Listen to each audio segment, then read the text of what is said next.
A honestidade é reverenciada na vida em sociedade e é entendida como valor moral, desde que não invalide objetivos pessoais que necessitem de subterfúgios para o alcance da mesma.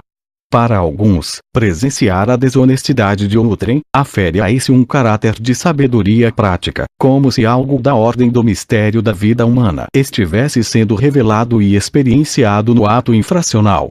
Talvez o olhar que trocam e a sensação que segue denuncie não uma escolha individual, mas um passe livre cultural, em que ser inteligente é tirar vantagem de toda e qualquer oportunidade, desde que o lesado pela ação seja alguém em condições iguais ou melhores que você.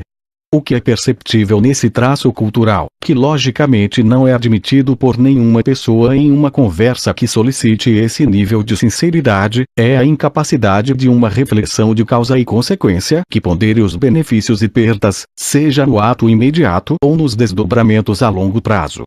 Na obra A Filosofia de Ayn Rand, Leonard Peikoff nos apresenta um novo modo de entender a honestidade, não como sinônimo de honra, probidade ou decência, atributos que requerem algum nível de validação social, mas a honestidade como rejeição da irrealidade. A afirmação das coisas como elas são, recusando fingir ou subverter a realidade, é o que caracterizará aquele que usa de seus mecanismos racionais para viver no mundo. Um exemplo na história da filosofia que demonstra esse tipo de preocupação é o princípio da não contradição de Aristóteles que, em seus estudos de lógica, conclui a identidade de algo como conjunto de características que lhe são próprios e exclusivos. Uma coisa é o que é. Se a realidade de uma pedra lhe mostra aspereza, não é e nem pode ser chamado de corredio. Ambas as teorias têm a preocupação da afirmação da realidade a partir de uma relação individuada com as coisas, assegurando que é possível conhecê-la com os mecanismos de percepção próprios do homem. Perceba que, diferente da primeira conceituação de honestidade, a proposta objetivista tem como motor o próprio indivíduo que exerce a virtude. Ser honesto não será visto pela comunidade, de modo que, em eventos públicos, você receba homenagens de terceiros. Ser honesto, tampouco, garantirá o rótulo social de homem de caráter. Ser honesto será, unicamente, a consequência de uma autopercepção daquele que tem compromisso com sua racionalidade, com o uso independente das suas capacidades humanas, e tudo isso resultará em autoestima. A certeza de que você é capaz de viver no mundo. Honestidade em qualquer contexto da vida é um valor esperado para a existência de relações sociais, mas pela dificuldade de validação, faz pouca diferença no apreço social. Agora, se o indivíduo precisa da aprovação de pessoas quaisquer para sentir que está indo na direção correta, algo está muito errado com seus princípios de vida. Para não falsear a realidade, há o recurso do uso de sua capacidade cognitiva, desenvolvida justamente para olhar para os fatos e aprender com eles. Foi assim que, por milhares de anos, esse fator aparentemente simples determinou quem da espécie Homo continuaria vivo para procriar e se perpetuar. Aqueles que, por medo, acomodação, ou limitação genética, não desenvolveram habilidades da investigação, não criaram ferramentas, não desenvolveram técnicas de aperfeiçoamento da lida com o cotidiano, foram superados pelos Homo sapiens, homem sábio. O que podemos aprender com a proposta objetivista de honestidade, validada pelos primeiros homens de coragem da história humana? O exercício dessa virtude fez com que, há 70 mil anos, Homo sapiens saíssem de seu lugar de origem, na África Oriental, para conquistarem o mundo. Há 45 mil anos, atravessaram o mar aberto e chegaram à Austrália. Há 30 mil anos já tinham consolidado invenções como lâmpadas a óleo, agulhas, arco e flecha, barcos e outras tecnologias que só são possíveis a partir de mentes que procuram olhar para a realidade e entender seus princípios fundamentais, seus ciclos e rupturas.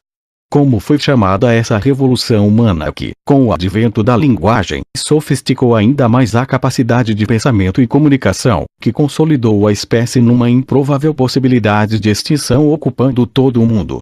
Revolução cognitiva. Não nego que o desenvolvimento de habilidades sociais, do convívio em grupo, da divisão de tarefas, sejam também importantes e de grande relevância para os avanços realizados. Porém, cada indivíduo tinha uma ligação com a realidade que o fez criar meios para que a sobrevivência de todos fosse garantida. O mesmo Sapiens que criou misticismos, acreditando, sinceramente, que sua divindade lhe livraria de um leão, de uma onça ou outro predador, não viveu para se perpetuar.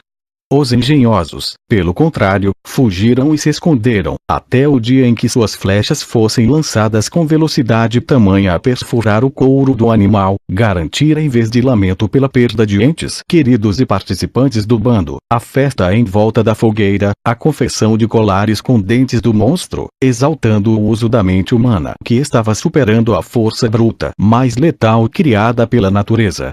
Bom, a pergunta que faço então é: porque para muitas pessoas do mundo contemporâneo, onde o uso da mente humana já está debruçado sobre questões como o genoma humano ou a neurociência, ainda entende que a desonestidade justificada, seja em nome de uma ideologia ou de um ganho material, é algo admirável e aceitável? Tenho algumas hipóteses. 1. O ensino das filosofias alicerçadas no indivíduo, ou é mutilado, ou como é o caso do objetivismo, ainda é incipiente nas universidades e necessita de meios próprios para se propagar, alcançando um número limitado de pessoas. 2.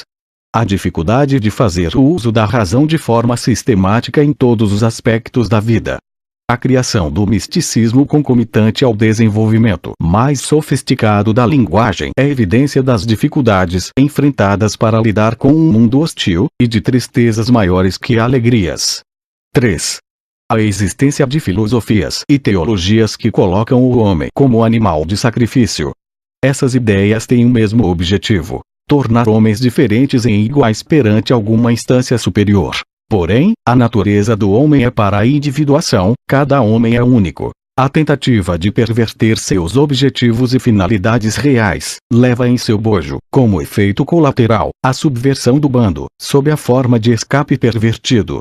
O indivíduo precisa afirmar sua identidade, porém necessita, ao mesmo tempo, da validação social do comportamento desviante. O que você acha? Está disposto a aceitar uma nova definição de honestidade,